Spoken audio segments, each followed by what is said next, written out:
মিষ্টি আলুর এরকম রসালো পান্তুয়া আপনিও বাড়িতে বানিয়ে নিতে পারবেন খুব সহজেই আজকের ভিডিওটি দেখার পর।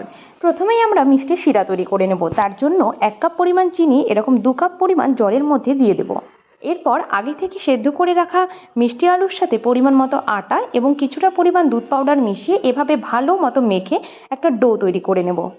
ডোটি যাতে আরও স্মুথ হয় এর জন্য আমি কিছুটা পরিমাণ ঘি এখানে দিয়ে দিলাম। আপনারা চাইলে একটু বেশি পরিমাণে ঘি দিতে পারেন, কিন্তু আমি এখানে খুব একটা বেশি পরিমাণে দেইনি। আপনারা চাইলে এই আটার সাথে 1 চিমটে পরিমাণ বেকিং পাউডারও মিশিয়ে নিতে পারেন, যার ফলে এই মিষ্টিগুলো আরও বেশি স্পঞ্জি হবে। তো ফাইনালি আমাদের ডো তৈরি হয়ে গেছে। এখন আমি ছোট ছোট করে মিষ্টিগুলোকে বানিয়ে নিচ্ছি। আর শিরা তৈরির ক্ষেত্রে আপনারা চাইলে বেশি পরিমাণে চিনিও নিতে পারেন। আমি এখানে একটু কম পরিমাণেই চিনি নিয়েছি, কারণ আমাদের বাড়ির সকলেই চিনিটা একটু কম খায়। তো বন্ধুরা, এবার আমি এক এক করে ছোট ছোট পান্তুয়াগুলিকে ভেজে নেব।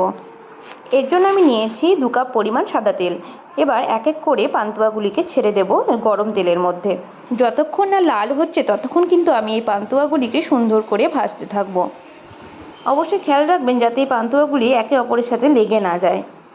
তাই আমি একবারে না দিয়ে দুবারে এই পান্তুয়াগুলিকে ভেজে নিয়েছি, কারণ একবারে অনেকগুলি দিলে সেগুলি লেগে যেতে পারে। তো বন্ধুরা, তোমরা দেখতেই পাচ্ছ আস্তে আস্তে এই পান্তুয়াগুলি লাল হচ্ছে। যতক্ষণ না পুরো লাল হচ্ছে ততক্ষণ কিন্তু আমরা ভাজতেই থাকবো।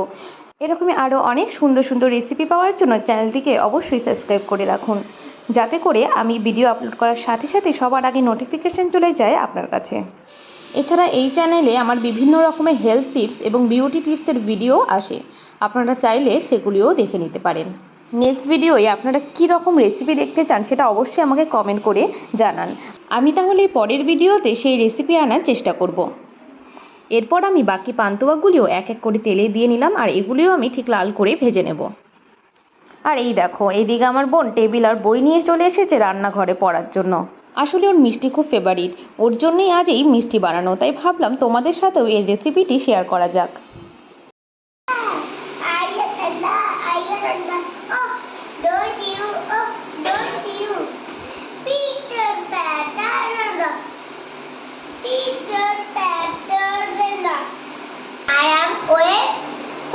এই দেখো, পান্তুয়াগুলি একদম সুন্দরভাবে লাল হয়ে গেছে।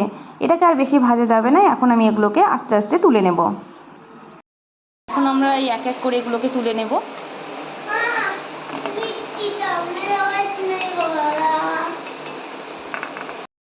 এরপর আমরা আগে থেকে যে শিরাটা তৈরি করে রেখেছিলাম সেখানে আস্তে আস্তে পান্তুয়াগুলি ছেড়ে দেব এবং কিছুক্ষণ রেখে দেব, যাতে করে এই ছোটো ছোটো পান্তুয়াগুলি মিষ্টির রস খেয়ে একেবারে ফুলে ফেপে ওঠে। সবগুলি দেওয়া হয়ে গেলে আমরা এভাবে পান্তুয়াগুলিকে ঢেকে প্রায় 20-30 মিনিটের মতো রেখে দেব। তো ফাইনালি রেডি হয়ে গেল আমাদের খুব সুন্দর সুস্বাদু গরম গরম পান্তুয়া।